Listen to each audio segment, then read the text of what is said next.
Okay, when we talk about celebrating no glasses, I mean, when you look over your career, what was the most celebratory time that you had when you said, you know what, I'm having a damn good time putting out this music right now? Tupac Must Die. When that happened, 2019, man, it was like that was the first time I felt like I added a brick in the foundation that's hip hop. Yeah. Like people gonna look back and always talk about that specific song because I pushed the fabric.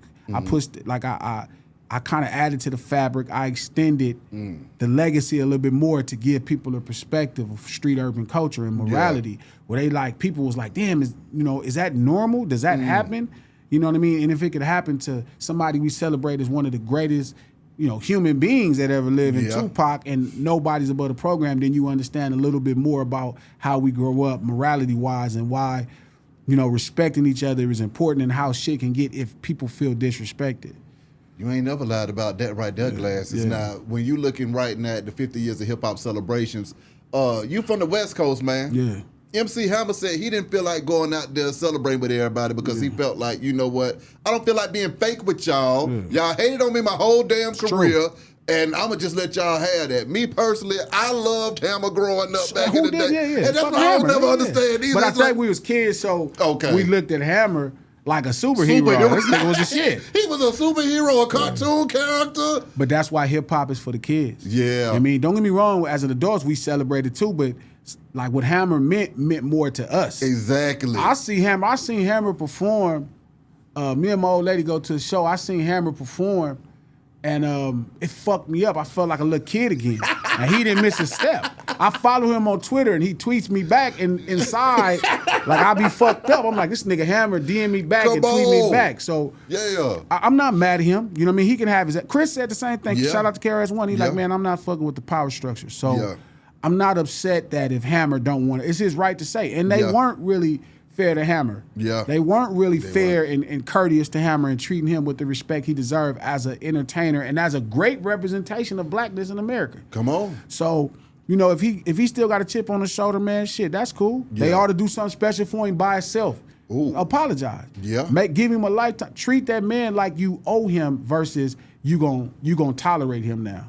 Oh, you snap with that though, Glasses. You snap with it because see, I wanted Hammer to go out there and crank that thing up. But they do need to roll out the carpet for him and KRS because even with what KRS was saying, he was like they didn't have the elements of hip hop in there. But then I was thinking, KRS, when you go up there, just tell them I want to add these elements to my performance, and you bring it in there. He know they not gonna let him, but see, this is why wouldn't they let him though? Because it's limited time, space, and money, right? But this is our fault when we let other people do it.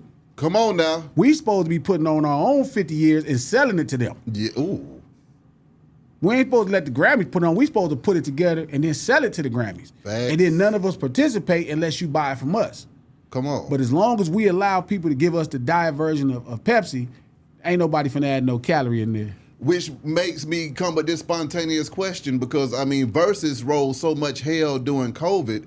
This would have been the time that Versus is supposed to be shining during the 50th celebration of hip-hop, man. I mean, how do you feel about that platform kind of going silent now when it was one of the biggest, craziest platforms of the last 3 years? Man, shit live and die. Oh, you know what I mean? Good things come and go. You know what I'm saying? And the Swiss and Tim don't see it, that. Listen, I'm sure it's a lot of particulars that have to happen in that shit. The productions were really started getting elaborate. At home, it was simple, and during the COVID, nigga, it was a camera phone, nigga, and some music. These niggas start having concerts and renting venues and shit. So, when you bring in business can get hella strenuous. So, but I think hip hop, again, it goes back to that point to where I was saying, I think it's our job to go sell these people us and stop letting them buy us. It's a difference when we selling. If somebody come to buy your car, it's different than you selling your car. Exactly.